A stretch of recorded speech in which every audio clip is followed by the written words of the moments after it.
Okay, welcome back. Carl Hinder, Real Barber Shave. Video 5. Now this is about consultations. This is about getting information from your customer to try and make their experience as good as possible.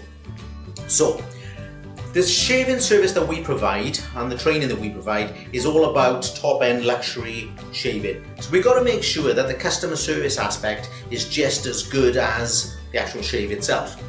So this means that we've got to get information off the client when they come in. Now, when I do a shave, when I'm in the process of actually shaving, we don't talk to the client at all. We talk to them at the beginning and we talk to them at the end. And when we talk to them at the beginning, the idea is to have a consultation, to consult with the client and gather as much information as we can about them so that we tailor the service to them. So let's talk it through. Let's look at it. The client comes in, we make sure that, of course, that they're in on the right day and they're in at the right place. We kind of check what they're in for. Are they in for the shave? Are they in for haircut and shave? And are they having a special occasion? Is it their wedding, their birthday, something like that? So we know that before we even start. We get them in the chair and we have a face-to-face consultation. We don't do that old trick of putting them in the mirror. We have a face-to-face consultation. Now, the things that I want to talk to the client about, I want to find out about his circumstances, because if he's had a shave in the past, it's probably going to be either in a local barber's, which was done pretty quickly, or it was going to be abroad and it was done pretty quickly there as well. Which means that when I lay him back for his 45 minute luxury shave, it could cause a problem. Now, the reason it could cause a problem is because the quick shaves he's had in the past probably took 10 minutes. If he thinks this is going to take 10 minutes, then after 10 minutes, he's going to be worried about something. Now, if he's got his wife waiting for him in the car, if he hasn't paid for enough money on the parking meter, if he's got to go to work, if he's got to pick up the kids from school, these are all things that are going to be on his mind. Instead of relaxing and having a shave, he's going to be worrying about these things. So, the more we know about the client, the more we can tailor the service for him. Okay, so I'm going to find out all these things, where's he had a shave before, has he got to go to work, is there anyone waiting for him, etc, etc. Now, I would rather him not have the shave with me at all that day if it means that he thinks he's got to be out in 10 minutes. If he thinks, I've got to go, Carl, I've got to go, then I can't deliver the service that we've got a reputation for. So, talk to the client, check their circumstances. Now, the next set of consulting is all about the client. So, things I want to know. Do they have any skeletal problems? Have they got a bad neck? Have they got a bad back? Is there anything that's wrong with them that we need to take into consideration? If they have, when I lay them back, maybe I won't lay them back so much. Maybe I'll shave them a bit more upright. Maybe I'll stop halfway through the shave, let them have a little break. Maybe I won't do a neck massage and irritate the area. We need to know these things. Okay? The next thing I'm going to talk to them about is medication. I want to know, are they on any medications which affect their blood thinning in particular. So we don't want a big list because you won't know what all these things are. So I always ask them, are you on any medication which may thin your blood? So I'm looking for things like warfarin, I'm looking for aspirin. And if you go to Google, there is a massive list and it includes ibuprofen and all sorts of painkillers. But you haven't got to be a doctor, you haven't got to worry about it. What you got to do is actually react. So this means when they say I'm on warfarin, which means they're going to have problem clotting, when they get cut, they don't stop bleeding so quickly. I just ask them, when you cut yourself, does it repair quickly or does it take a long time? If they say quickly, I shave as normal. If they say, oh, it takes hours, sometimes they exaggerate, then that's all I say to them. Look, we can still do a fantastic shave for you, but we may not take it as close as I would normally. Okay, so you're just kind of managing the situation. So you check in for medication and you check for skeletal problems.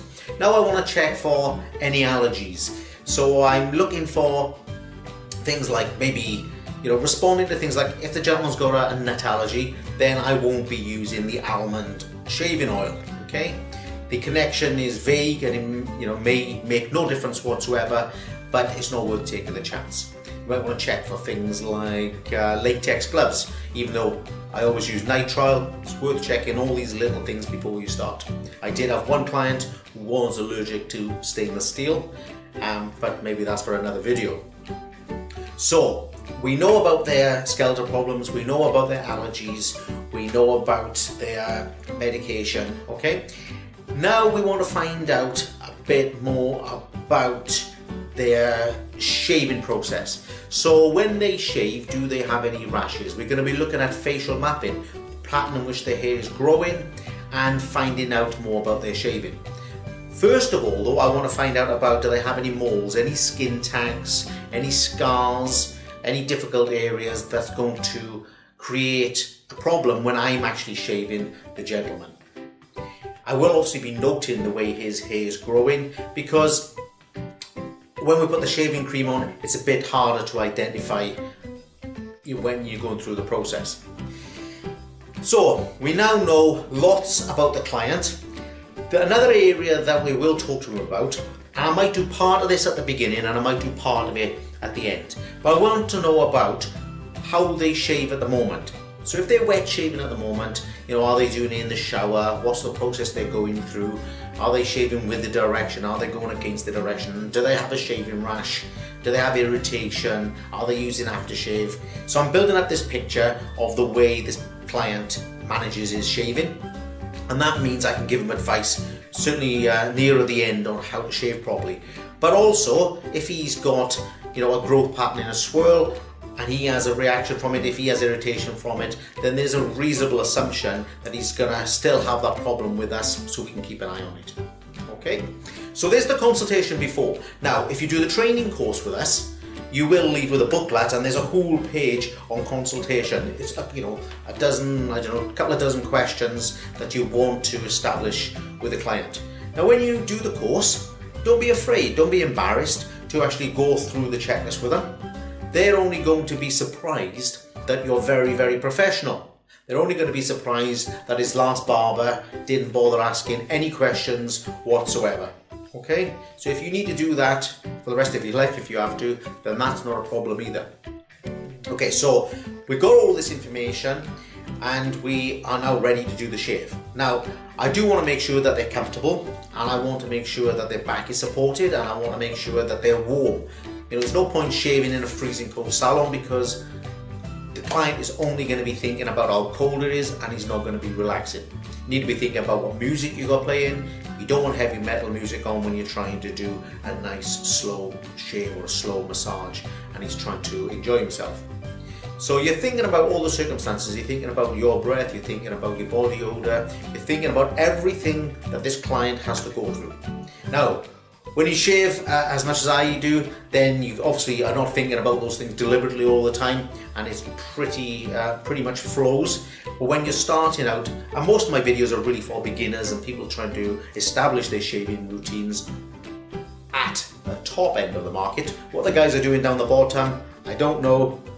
They can go and do their thing. I'm more concerned about the top end of the market. Okay, now we go through the shave. I always pop a mint in my mouth.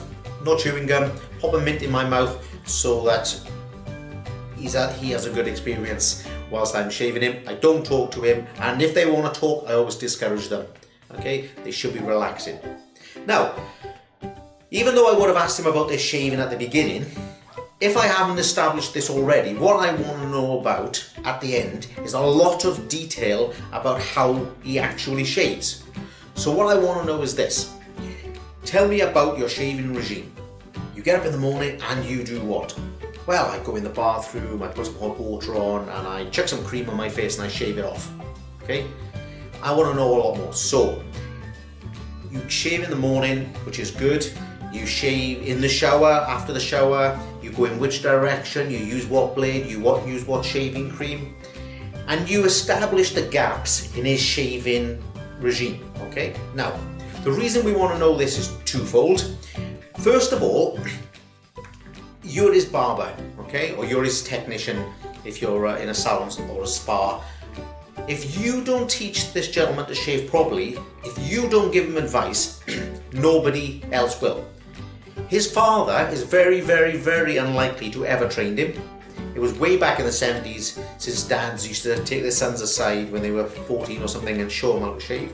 And the only people in our culture these days who actually are taught to shave are people who go into the army. And even then that's a bit, a bit basic.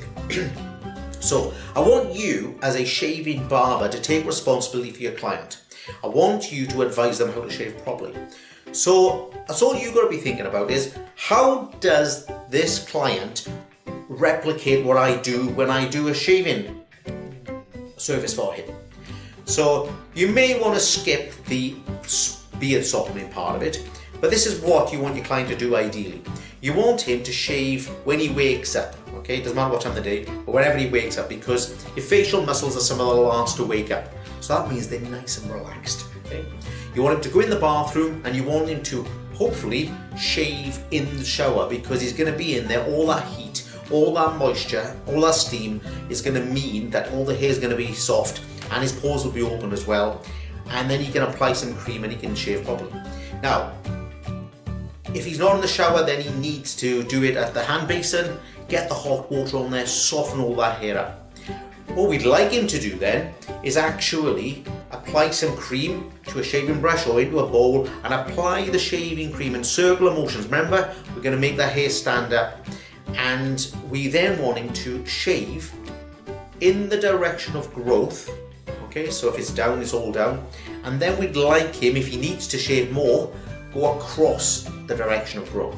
Ideally, we don't want him shaving against his direction of growth. Now, there'll be exceptions. There'll always be a couple of gents who have to do it, but on the whole, it's with the direction and across the direction.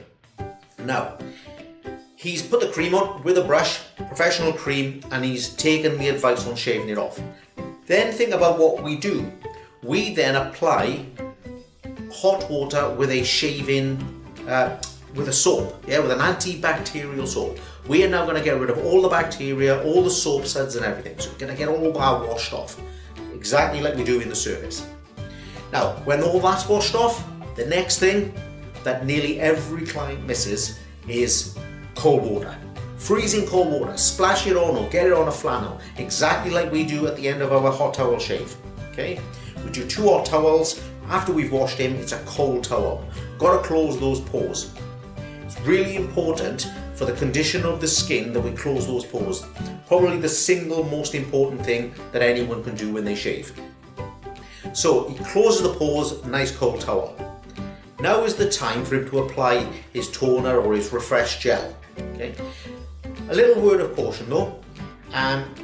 When we do it in the salon, sometimes he has a little bit of redness. He just needs to check as well that his skin is compatible with the refresh gel. I don't know many people that it isn't. It's a fantastic product and they should use it. After he's done his refresh gel or his toner, whatever brand he's going to use, now is the time for moisturising, and you need to explain to him whether he needs a mattifier or a standard moisturiser. Okay.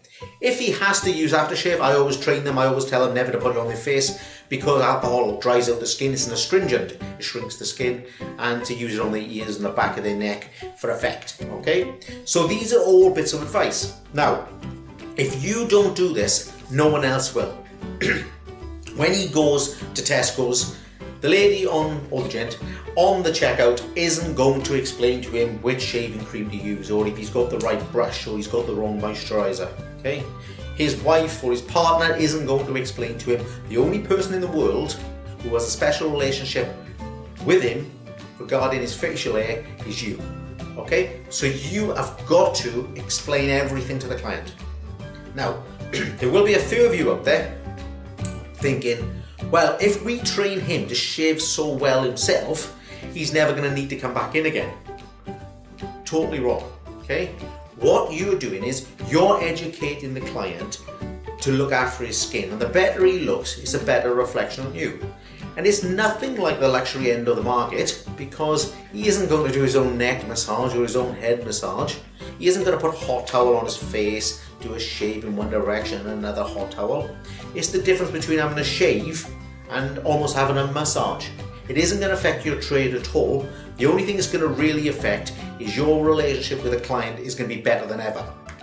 Now, going back to the product training, I said we should use menu because It does everything it says on the tin. It's a very good salon product and it's a very good training product.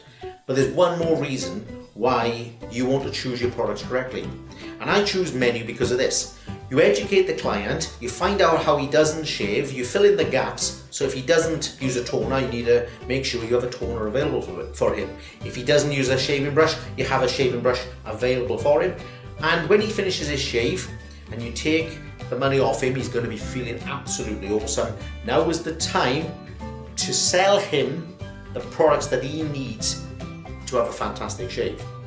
The Menu products, 165 shaves I think out of the shaving cream, they're all in pump dispensers. They're not going to have lids laying off them. They're not going to dry out. Okay, they're nice and neat. They smell new. They smell modern. Okay, it's the perfect thing to make sure that the salon benefits financially as well as the client.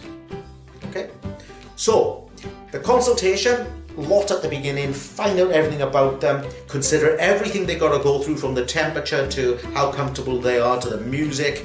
At the end, double check their shaving regime, give them advice, and then sell them the products or give them the knowledge that they need to have fantastic skin. That's your responsibility as a shaving barber.